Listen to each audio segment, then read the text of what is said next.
Welcome to episode 24 of the Feed Your Soul with Kim podcast.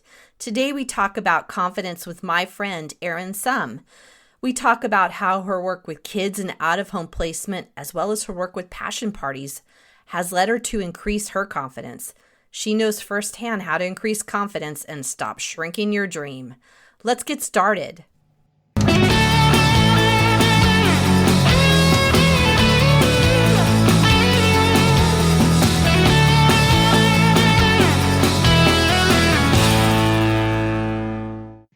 Welcome to the Feed Your Soul with Kim podcast. I'm Kim McLaughlin, your host, and today my friend Erin Summ is with us.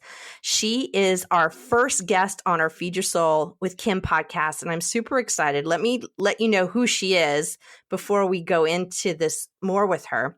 She's an international confidence consultant, sought-after speaker, author of Stand Up and Shine, a 60-day confidence discovery journal, and co-author of Catch Your Star.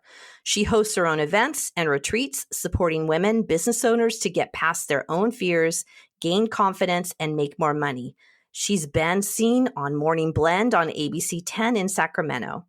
Erin's been on her own journey from shy to confident since 2008. She used to be so fearful of being seen and heard in school. The thought of alone of being asked a question gave her major anxiety and she'd chicken out.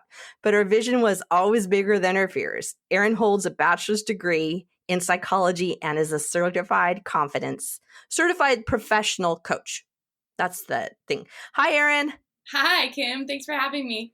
Oh my God. Thank you for being my very, very first guest. I'm so excited to have you on. And you have a lot of great stuff to share. So could we start like give us the lowdown about why confidence, why you, and why should we all be interested in it? Yeah. Well, I thought I'd start by telling you my story of how I went from being shy to confident. Like you said in my intro, in college even, I was so shy that I didn't want to be seen or heard. And so I would panic at the thought of asking a question and raising my hand. So I never actually would ask the question. Even as a little girl, I remember having this passion and this fire in my belly to make a difference and to put myself out there. My vision was always bigger than my fears. And so going forward, I went to college and got a psychology degree and went to work in a group home with foster kids after that because I was very passionate about making a difference and helping people. But I wasn't feeling really fulfilled with that. And at one point, I had gone to a few network marketing parties, the in-home parties.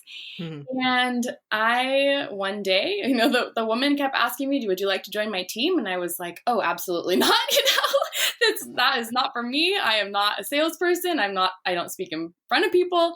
And one day something shifted for me and I called her up and I said, I want to join your team.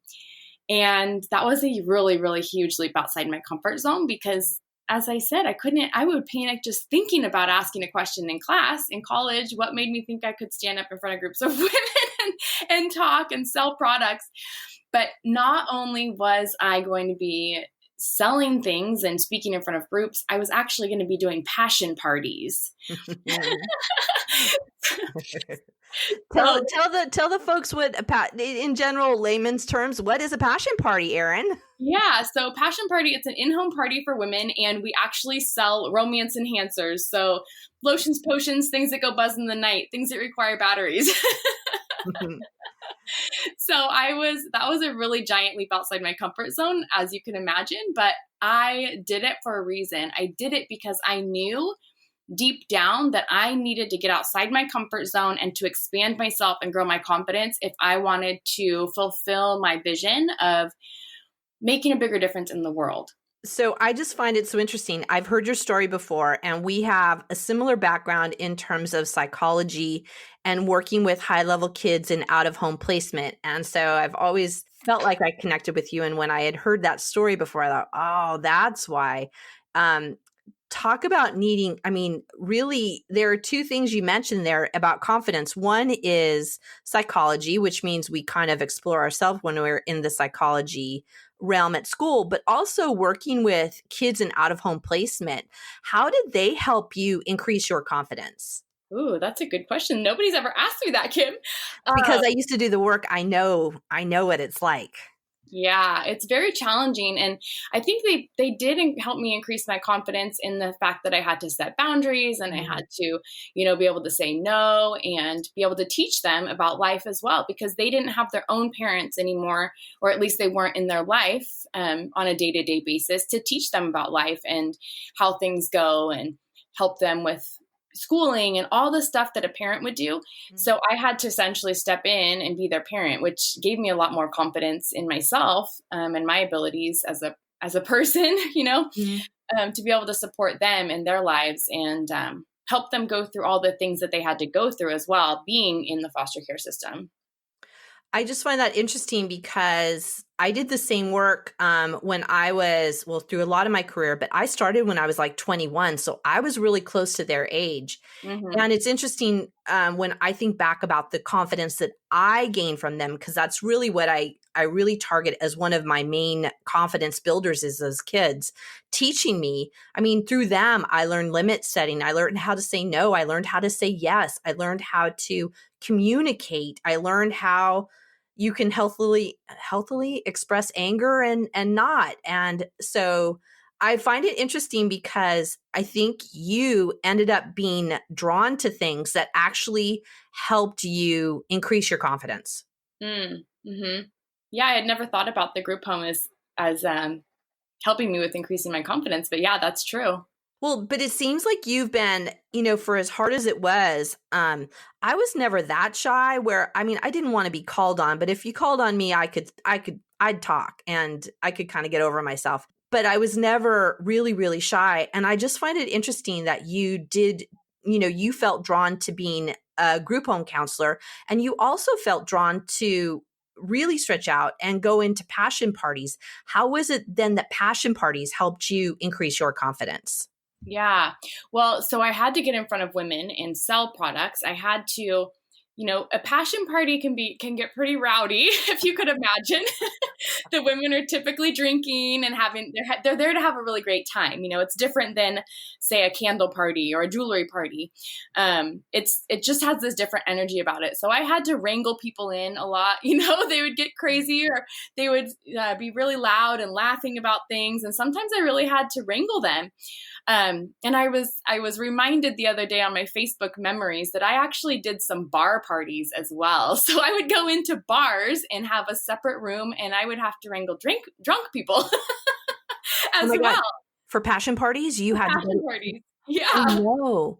I Oh, know. wow. So that was really a bold, confident move, even though, a lot of it was having to fake it till I made it, right? I had to pretend to be more confident than I really was. On the inside, I was probably like freaking out, but I had to really boost that confidence in the moment in order to get people to pay attention and take me seriously. Um, as unserious as it was at times, right? I mean, there were times where I was teaching about sexuality and their bodies as well, helping them to improve their relationships. But it was also a lot of fun, right? There was a lot of joking and things like that. So I really had to fake it till I made it. And it's been 11 years that I've been building my confidence on purpose, constantly getting outside my comfort zone. But that business really helped me because I was in front of people constantly. I was speaking, and I'm a speaker now. So that really helped me boost confidence in terms of my speaking. And I built a team too. So I became a leader, Mhm. and it really helped me to recognize how much I really loved empowering women. So that So, was a really huge thing for me as well. Erin, I think sometimes when I think about confidence, I don't always think everybody has the same definition or kind of like, can you give us some like a definition, but also examples? Because I think it shows up in different ways that maybe people don't recognize that it's confidence, but they might call it just shyness, but there's a lack of confidence. So kind of what's a definition and how does it show up for people, maybe for you and also for other people that you work with? Yeah. So for me, let me start with most people, I think when they think about confidence is they're thinking about outer confidence.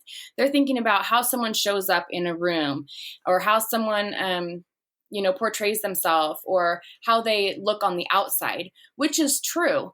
But when I talk about confidence, I'm really talking about that deep down in your core, knowing that you're amazing, that you're enough, that you're worthy, that you are, that you love yourself on a deep level. So it's not just, putting on a cute new outfit where you're feeling confident on the outside, or getting a haircut and feeling confident because you have a new look. This is the deep down, I am confident, I believe in myself, I love myself, I'm totally worthy and deserving of everything I want. That's what I'm talking about when I'm referring to confidence. So how does it show up? So how might somebody know if they're lacking confidence? Like what are some examples of what that might look like? I mean, you gave an example of not being able to answer a question, hiding your face in class. I can see lots of people doing that. They look down so that they're not asked a question, but how might it also show up for people? Yeah.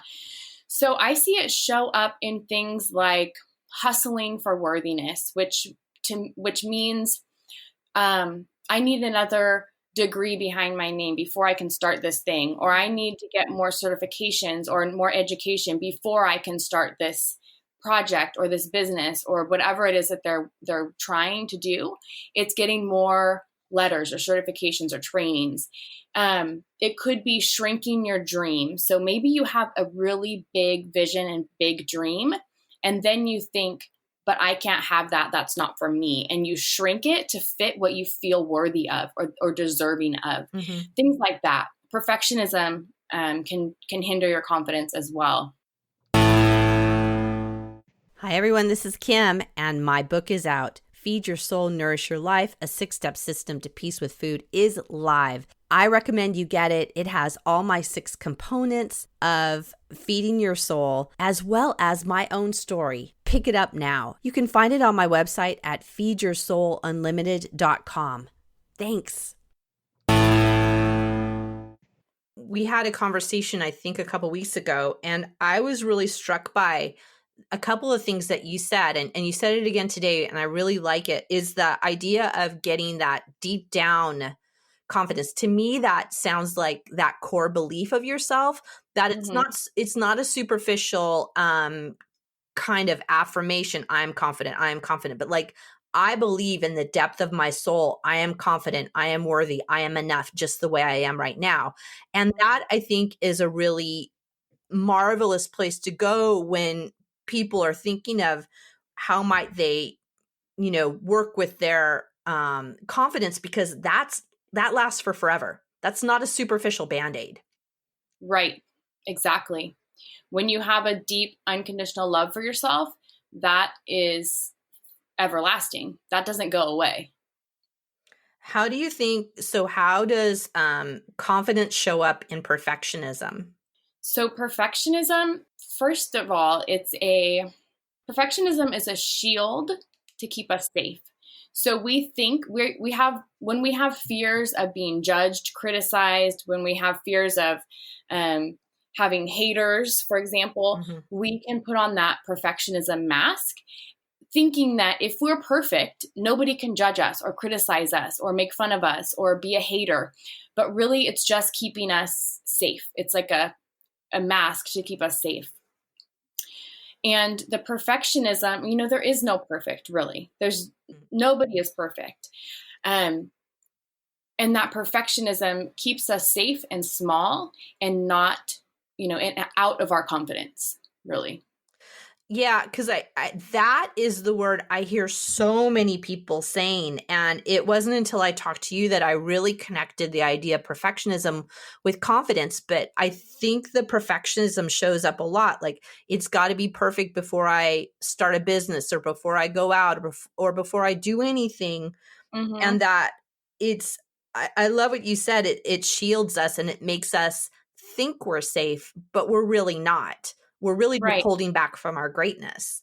Right. It keeps us small and hidden as well. If you're trying to get everything perfect and nothing's ever perfect, then you're never going to put your stuff out there, right? If you're trying to start a business or try to start speaking or writing a book, whatever it is that you're doing, and you're in that perfectionism mode, that's a way to keep yourself from moving forward, for staying safe, right? Yeah, and that you'll just never get anything done. That's why I Mm-hmm. find we stay stuck, and we stay stuck like in one spot. Right. And we don't feel worthy if it's not perfect, or we don't feel good enough if it's not perfect. Mm-hmm. But like I said, there is no perfect. So done is better than perfect. Get it done, get it out there, and keep moving forward. That perfectionism is just holding you back from getting anywhere, from moving forward in your business. Yeah, I love that. Done is better than perfect. It Mm-hmm. just really kind of puts it, just get it out, and don't hold back. But I mean, I remember you had, I love what you said, is it that you might be shielded from haters, from people saying negative things. So like, I might put myself out, it might not feel perfect, and somebody might criticize me. So how do you start managing all of that? Like, let's just say I do start putting myself out and I do start doing things, how do I manage it when it feels super duper uncomfortable? Just keep your eye on your vision. That's what I tell people is, what is it that you really, really want? Because I'm uncomfortable a lot of the time. I live in my uncomfort zone, really, because because I have a big vision, because I want to help a lot of women. And so I'm constantly putting myself outside of my comfort zone. I do things like Facebook Live videos. That's not always comfortable to me. It looks comfortable when I'm on video, but it doesn't, feel comfortable all the time. It's outside my comfort zone. Mm-hmm. I'm always doing things to build my confidence and to get outside my comfort zone, because I have a big vision to support a lot of women with building their confidence and feeling really amazing about themselves.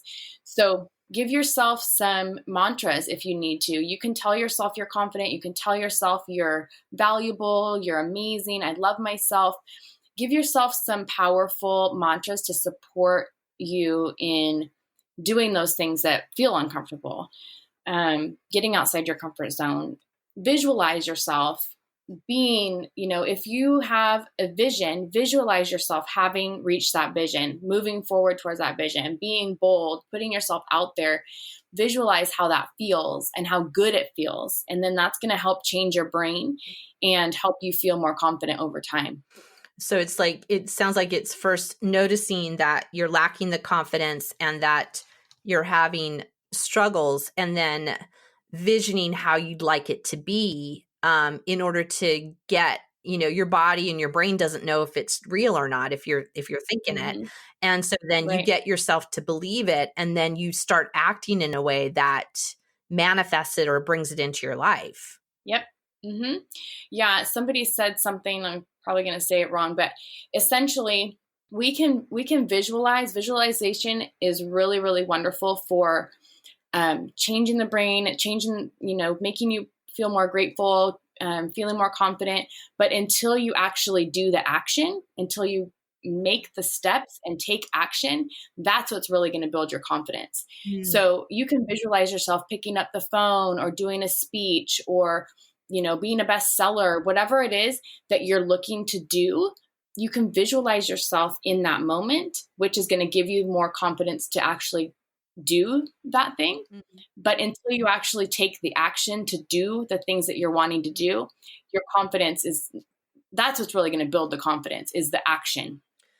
I think that's super important, because a lot of times I think that goes back to the perfectionism of just being in your head about it. Like, oh, I think I'm going to do it, or I'll visualize it. But there literally is a point where you have to put your feet on the ground, put your hand out, say, hi, I'm Kim. Hi, I'm Erin. Or, I'm going to do this. And you physically get on the phone, or you physically go and do it. And that we can't visualize ourselves into something if we don't then take that action. One of the things that I still struggle with is phone calls, follow up, sales calls, things like that. And so before I get on the phone, I visualize the purpose of the call, how I want to feel on the call, how the people are going to respond to me when they answer the phone. They're going to be happy to hear from me. So I get into that excited state. I might do a little dance. I might put on a song that I really like and do a little, have some fun to raise my energy. And then, so that helps me pick up the phone. That helps get rid of some of the fear. And then making the phone calls, though, is what really gives me the confidence. So the more phone calls I make, the more confident I am around it. But you have to get yourself into that mind frame too. It's just interesting because I really so believe this. Like, it's not just about the knowledge or the being introspective and kind of understanding it all. It's then going out and saying so and seeing yourself doing it, but actually getting in the action and getting in the flow is a key piece about moving out of problems, most especially with confidence. Mm-hmm. Yeah, absolutely. One of the things Jim Carrey said, he probably know the story, but he visualized himself getting a big movie gig, and he wrote himself a $10 million check, and then he manifested Dumb and Dumber for $10 million, like right a few days within when that he had written that check to himself. But he says, you can't just visualize and then go eat a sandwich, right? Like, you have to visualize and then go do something about it. You have to take that action to move yourself forward. I used to think of that when I was in the dating mode, and I would think that, I kept thinking that some guy would literally, I thought that they should just show up on, if I visioned it enough, they would just show up on my doorstep. I guess maybe it happens, but what I realize is that you've got to visualize it and then do the footwork. You've got to go out and literally make enough phone calls, see enough people, go on enough dates, put yourself out there enough to make it happen. And I think it's the same thing of what you're talking about, that I used to get caught up in that idea of, well, if I just visualize it, if I just own it, but you've got to do the next step of the action. Right. So I think people, will think that maybe this is easy for you and me because we're here on this podcast and we've got it all going on. But I want to know, like, if we were going to I love to give people doables, an idea about how they can start moving into that idea of increasing their confidence. Like, if they're listening to this, they probably already think they have maybe a confidence problem. How do they start getting into the visualizing part and then the doing part? Yeah. So one of the things I do at my visioning workshops is I ask the group, what is it that they want? And I have them partner up and just ask each other, or if they're by themselves at home, you can ask yourself, what do I want? And just keep asking yourself. And the more you ask, the deeper you're going to get into what you really truly want in your heart, in your soul, right? Yeah. And so look at that. What is it that I really, really want?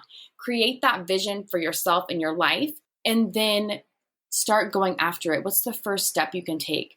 And, at the beginning, I told you about my huge leap outside my comfort zone. You don't have to take a huge leap to get started. You can take a baby step. You don't have to, you don't have to throw yourself go up and have a passion party or work with emotionally disturbed kids in out-of-home placement, right? Right. Yeah. You can take a baby step. One of my coaches says tiny hinges swing big doors. So a tiny little baby step, the more baby steps you take, the bigger, you're going to swing that big door. You're going to make a big difference in your life, even if you're just taking baby steps. And if you feel like taking a big leap, do that too. It's scary, but it's very exciting at the same time. So vision, look at your vision. What is it that you truly, truly want? Don't shrink it. Grow it. Grow that vision. Ask for what you really want, and then take a baby step. Just keep taking baby steps. I just had a question about that. Oh, I know what it was. It's interesting to me because the thing that you talked about what moved you forward, and actually I could say the same thing for myself, is that there's been these moments of intuition where you just think, how I heard it from you, like, I just had this idea.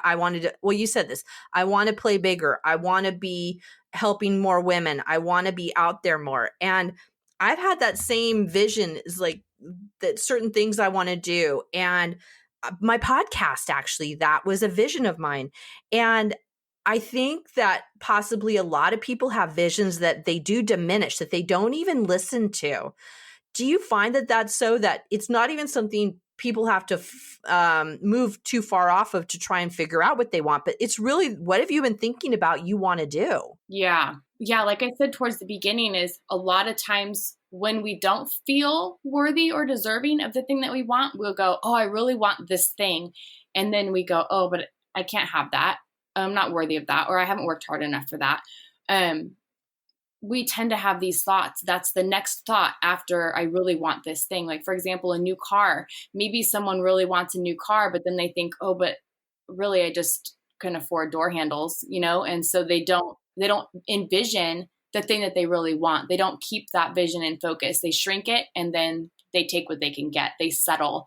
They settle for good enough versus here's what I really want. So how do you deal with that? If like you have this idea of what you want and it feels like a big audacious goal, and then you start thinking about how to move into it and then shrink back, say I'm not worthy of it, kind of what are some keys that can help somebody move into, move into that idea of greatness? Yeah. Well, and you can start smaller, you can build upon that, but I want you to at least take one thing and just keep focusing on that and going, I can have this. I deserve this. I'm worthy of this. Get a coach too that can help you. Lean on someone else's belief in you.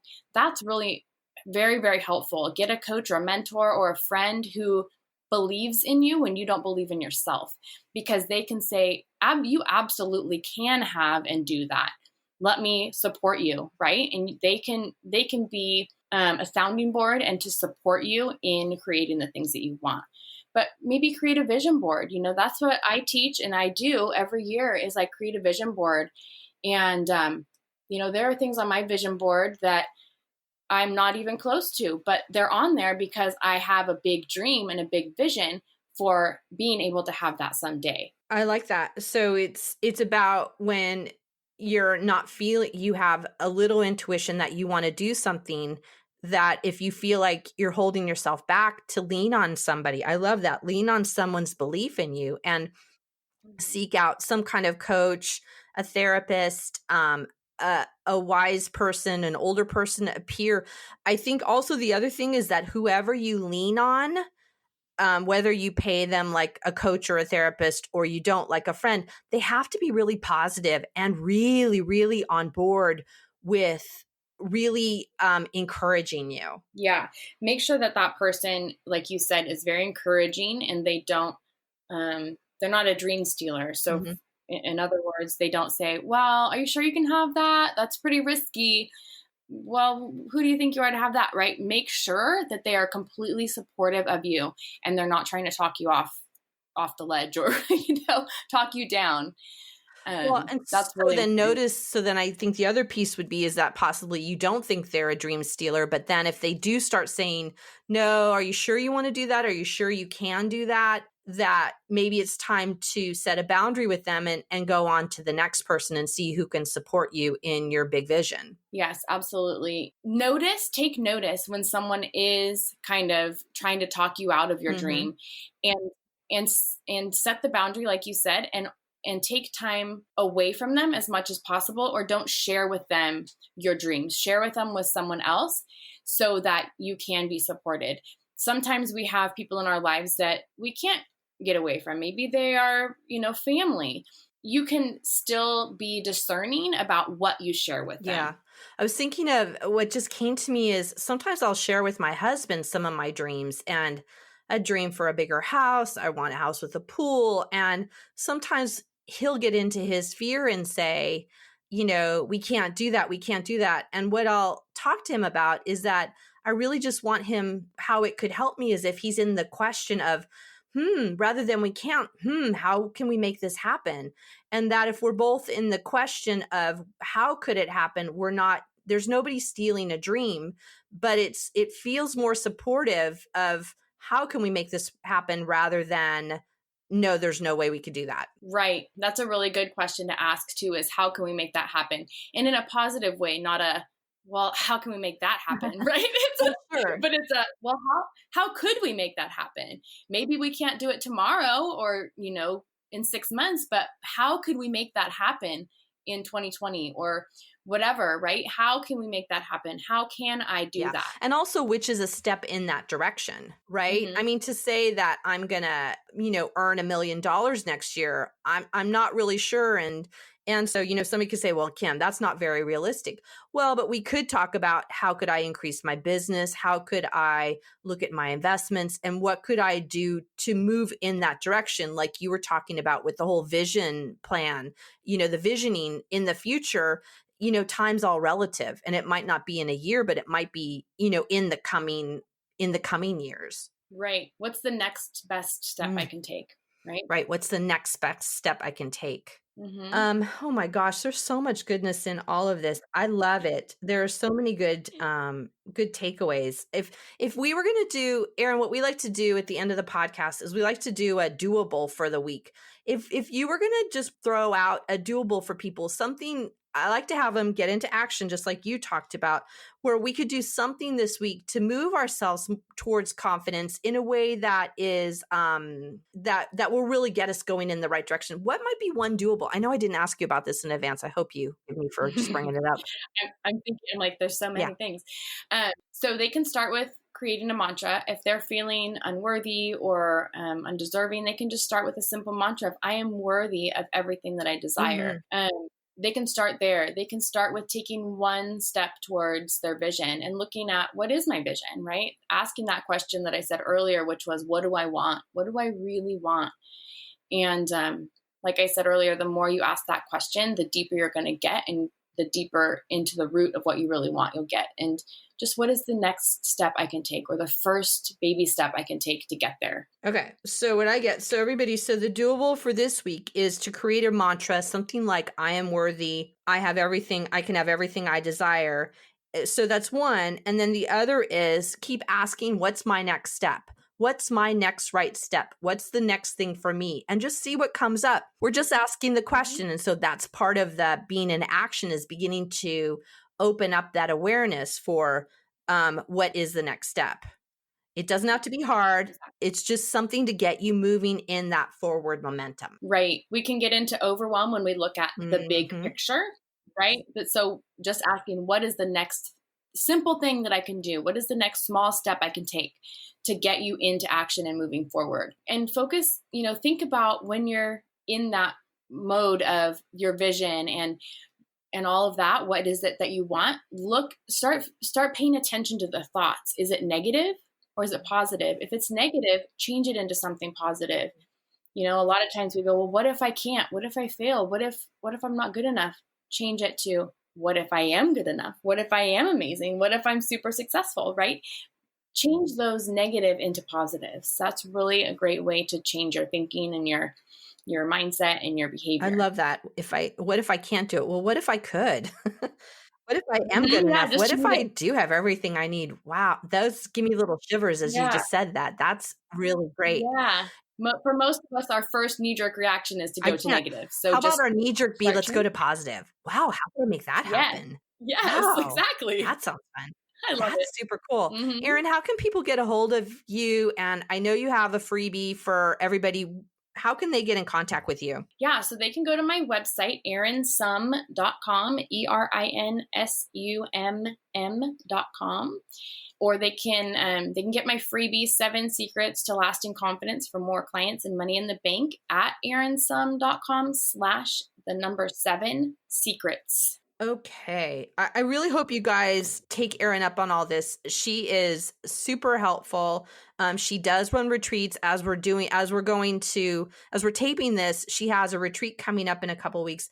I'm not sure we'll get this up and loaded before she has a retreat, but I suspect she'll have many more in the future. So you really need to get on her newsletter list so you can know when she's having retreats to really delve deeply into that transformation into that confident person you want to be. Yes. And I just thought too, as well, I can invite everyone to my Confident Women community on Facebook. It's a group. It's free. I do videos and daily posts and things like that in there. So they just go to confidentwomancommunity.com and they can find it on Facebook. Okay, as well. I'll make sure to put that in. I'm putting a note for myself. I'm going to make sure to put that in the show notes for everyone so you guys can just have a direct link to that plus Erin's website and her 7 secrets. Erin, I thank you so much for being here today. I love talking to you. This is always so helpful.